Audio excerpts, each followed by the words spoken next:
నీ వ్యక్తిగత కుటుంబ జీవితంలో అన్ని నష్టపోయినావు.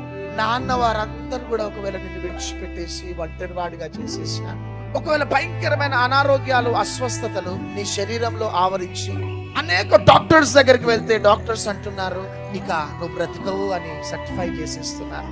ఒకవేళ భయంకరమైన అప్పులలో కూరుకుపోయి వడ్డీలు కట్టుకోలేని స్థితిలో ఒకవేళ ఇక్కడికి నువ్వు వచ్చినావు. ఎంతకాలం ఈ నిందని గొడ్రాలి అని నిందని నేను అనుభవించాలి అని ఒకవేళ ఏడుస్తున్నావేమో బిడ్డ. నీ కుటుంబ జీవితంలో, నీ వ్యాపార జీవితంలో, వ్యక్తిగత ఆధ్యాత్మిక ప్రయాణంలో పడిపోయినావు. ఎవరో వచ్చి ఒకవేళ సహాయం చేస్తారేమో అని సంవత్సరాల నుంచి కనిపెట్టుకొని ఉన్నావు.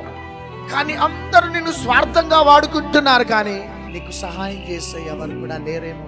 నీకు ఎవరు సహాయం చేసినా చేయకపోయినా నేను బాండ్ పేపర్ మీద రాసిస్తా, నీకు సహాయం చేసే దేవుడు ఒక్కరున్నారు, ఆయననే నజరేయుడైన యేసుక్రీస్తు ప్రభు.